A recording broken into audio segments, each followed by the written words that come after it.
నాయకుడు అలా తిట్టి ఉండాల్సింది కాదు. కానీ ఇదే స్పర్ ఆఫ్ మూమెంట్. నా మీద రాళ్లు పడుతున్నాయి, నా మీద కర్రలు పడుతున్నాయి, నా డోర్ పగలదీస్తున్నారు, కొడుతున్నారు, దిగుదామంటే పోలీసులు అడ్డం వచ్చారు. అప్పుడు బయటకు వచ్చి నేను మాట్లాడిన మాట వాస్తవం. అది కూడా ఈ వయసులో ఇంత పెద్ద నాయకుడిగా ఉన్నవాడిని మాట్లాడుకోకుండా ఉండవలసింది నిజమే. కానీ స్పర్ ఆఫ్ ది మూమెంట్, నాకు మానవత్వంలో మానవుడిగా ఉన్నటువంటి ఆవేశం, చంపడానికి వచ్చినటువంటి ప్రయత్నంలో చేసిన గావుకేక్ అది. దాన్ని వాళ్ళు ట్రోల్ చేస్తున్నారు. చంద్రబాబు నాయుడు గారు తిట్టారంటున్నారు. చంద్రబాబు నాయుడు గారు తిట్టారు కాబట్టి చంద్రబాబు నాయుడు గారు ఆదేశించారంటే అరెస్ట్ చేయమని వచ్చారు పోలీసులు. చేసుకొని దమ్ముంటే వెళ్ళటానికి సిద్ధంగా ఉన్నా. నీకు చంద్రబాబు నాయుడు గారు, నీకు నీ కొడుకు పెట్టిన రెడ్ బుక్కి లేదా అరెస్టులకి భయపడటానికి అంబటి రాంబాబు సిద్ధంగా లేడు. చంద్రబాబు దగ్గర నుంచి ఆదేశం వచ్చింది నాకు తెలుసు, వాళ్ళు అరెస్ట్ చేస్తారు నన్ను. I don't care. అరెస్టుకు సిద్ధంగా ఉన్నానని కూడా మనవి చేస్తున్నా. ఇప్పుడు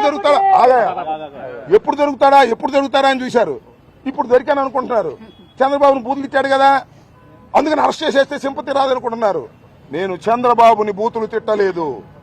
అలా అప్పుడున్నటువంటి పరిస్థితుల్లో నా మీద కొడతానికి వచ్చినప్పుడు, లేడీస్ తిడుతున్నప్పుడు, అక్కడ తెలుగుదేశం వాళ్ళు తిడుతున్నప్పుడు, పెద్ద పెద్ద రాడ్డులు పిచ్చుకు తిరుగుతున్నప్పుడు నేను అడుగుతా ఉన్నానే పోలీసులు, నేను తిట్టానని చంద్రబాబు నాయుడు గారు కేసు పెట్టమని అరెస్ట్ చేస్తానంటే అరెస్ట్ చేస్తానన్నారు కదా, చేసుకోండి, నాకు అభ్యంతరం లేదు. కానీ అంతంత రాడ్లు పట్టుకొని, అంతంత కర్రలు పట్టుకొని తిరుగుతుంటే ఏం పోలీసులు ఆపగలిగారా? వాళ్ళ దగ్గర రాడ్డు తీసుకోగలిగారా? ఇందాక ఎవరో నా ఇంటికి వచ్చి ఒక ఆమె తిట్టిందంట, ఆపగలిగారా? ఇదేనా మీరు వన్ సైడెడ్గా చేస్తారా? అంటే మమ్మల్ని కొట్టడానికి వచ్చిన వాళ్ళకి రక్షణ కల్పిస్తారు, మమ్మల్ని తిట్టే వాళ్ళని మేము తిడితే దాన్ని వక్రీకరిస్తారు. నేను మనవి చేస్తున్నా, నేను చంద్రబాబు నాయుడు గారిని తిట్టవలసిన అవసరం నాకు లేదు. ఎప్పుడు తిట్లా, రాజకీయంగా విమర్శ చేస్తా. కానీ స్పర్ ఆఫ్ ది మూమెంట్లో ఆయన్ని కాదు కూడా తిట్టింది. మరొకసారి చెప్తున్నా, నాకు మీద తిట్టిన వాళ్ళని చూడండి ఒకసారి, మీరు వీడియోస్ అన్ని చూడండి. నన్ను ఏ రకంగా తిట్టారు.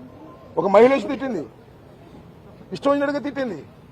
ఆ తిట్టి క్షణంలో వాళ్ళని తిట్టే ప్రయత్నం చేసే మధ్యలో చంద్రబాబు గారు కూడా వస్తుంది సహజంగా. దాన్ని ఏందయ్యా నాకు అర్థం కాలేదు. చంద్రబాబు నాయుడు గారిని తిట్టేశానంట. చంద్రబాబు నాయుడు గారు లోకేష్ గారు కలిసి రాంబాబు గారిని వాళ్ళు అరెస్ట్ చేయాల్సిందే అన్నారంట. చేసుకోండి, సిద్ధంగా ఉన్నాను. ఇప్పుడే కాదు, ఎప్పటి నుంచో సిద్ధంగా ఉన్నా. చెప్పా నేను, నీ రెడ్ బుక్ నా కుక్క కూడా లెక్క చేయదని చెప్పా. నువ్వు అరెస్ట్ చేస్తే అరెస్టుకు సిద్ధంగా ఉన్న, బెయిల్కి కూడా వెళ్ళని వాళ్ళను. వాళ్ళు అరెస్ట్ చేస్తారని తెలుసు. నేను బెయిల్కి వెళ్ళను, పారిపోను, నా ఇంట్లోనే ఉంటా. అసలు మీరందరూ వచ్చి అరెస్ట్ చేసుకుంది, తీసుకెళ్ళని వెళ్ళిపోతాను, మమ్మల్ని అందరూ నాగమంటాను, వెళ్ళిపోతాను. ఈ అన్యాయమైన అక్రమమైన అరెస్టులు చేస్తారా మీరు? నేను స్పర్ ఆఫ్ ది మూమెంట్లో అన్నదాన్ని ఆసరాగా తీసుకుని చంద్రబాబు నాయుడు గారు చర్చించుకున్నారంట. ఎమ్మటే అరెస్ట్ చేయండి అన్నారంటే ఫోర్స్ పెట్టారు. I don't care. మరొకసారి చెప్తున్నా, చంద్రబాబుకి, చంద్రబాబు కొడుక్కి, రెడ్ బుక్కి, నా ఇంట్లో కుక్క నా తోటలో ఉన్న 2 కుక్కలు, అవి కూడా భయపడవు. అర్థం కదా? మీరు అరెస్ట్ చేస్తే భయపడేవాడిని కాదు నేనని చెప్తున్నా. అరెస్టుకు సిద్ధంగా ఉన్నప్పుడే రాజకీయాల్లో ఉండాలని నిర్ణయించుకున్న మొదటి రోజునే నేను. ఇవాళ దొరికాను అనుకుంటున్నారు, నేను దొరకలేదు. అయినా నన్ను అరెస్ట్ చేయాలనుకుంటున్నారు, చేసుకోండి, సిద్ధంగా ఉన్నా అని చెప్తున్నా. ఇప్పుడు అడగని చెప్తా సమాధానం. నేను చెప్పింది ఏంటి? స్పర్ ఆఫ్ ది మూమెంట్లో నేను చంద్రబాబుని అనలేదు, నన్ను అన్నవాళ్ళని అన్నాను నేను.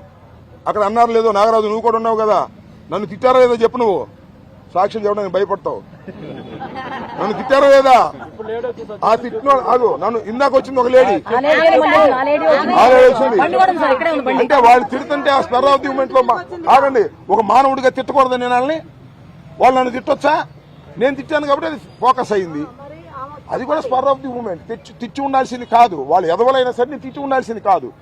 కానీ ఆ క్షణంలో టెంపర్ లూజ్ అయ్యా. అది నా వాస్తవాన్ని ఆవిష్కరిస్తున్నా.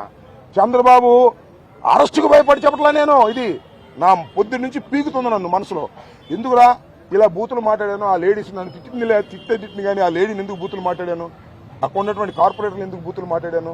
ఇంత రాడ్లు పిచ్చుకొచ్చారు కదా. నేను అడుగుతా ఉన్నానయ్యా, మిమ్మల్ని అందరినీ అడుగుతా ఉన్నా. ఇంతమంది పోలీసులు ఉన్నారు కదా, ఒక్కరి దగ్గర రాడ్డు తీసుకొస్తున్నారు వెనక్కి, ఒక్కరి దగ్గర కర్ర తీసుకున్నారు వెనక్కి, తీసుకోవాలా? నన్ను మాత్రం చంద్రబాబు అరెస్ట్ చేయమని అంట. వాళ్ళ అబ్బాయిని చంద్రబాబు అరెస్ట్ చేస్తారంట. నేను పారిపోనాయా, ఇంట్లో ఉంటా, వచ్చి తీసుకెళ్ళను అన్నా. ఇందాక వచ్చారు ఇంట్లోకి, బరబర వచ్చారు ఆ వంశీ సిఐ. మళ్ళీ ఏమంటే ఇప్పుడు వద్దు అనుకున్నారేమో, మళ్ళీ వెనక్కి వచ్చారు. అరెస్ట్ చేస్తే కోర్టులో ప్రొడ్యూస్ చేస్తే, రిమాండ్ చేస్తే రిమాండ్కి వెళ్తాను, జైల్లో ఉంటాను, నీ సంగతి తేలుస్తాను చంద్రబాబు, గుర్తుపెట్టుకోమని కూడా మనం చేస్తున్నాం. భయపడేవాడు కాదు ఈ అంబటి రాంబాబు. భయపడితే రాజకీయాల్లోనే ఉండలేం. ఇంకా ఏమైనా అడుగుతారా? తెగించడం కాదు, గత్యంతరం లేక పిల్లిని గదిలో పెట్టి కొడితే ఏమైంది? పూలేవదా? అంతే, మేము కూడా పూలవుతున్నాం. అంతకు మించి అరెస్ట్ చేస్తామంటే పారిపోవాలా? అరెస్ట్ చేస్తామంటే బతినాడాలా? అరెస్ట్ చేస్తామంటే యాంటిసిపేటర్ బెయిల్కి వెళ్ళాలా? అరెస్ట్ చేస్తామంటే దాక్కుల్లో ఎక్కడికి వెళ్ళి దాక్కోవాలా? అలాంటి తత్వం కాదు నాది. ఫ్రమ్ ది బిగినింగ్ మొట్టమొదటి చెప్తున్నా, తెగింపు కాదు ఇది. పిల్లిని పెట్టి కొడితే పూలవుతుంది, అదే మా పిల్లులన్నీ పుల్లవుతాయి, గుర్తుపెట్టుకున్నాం.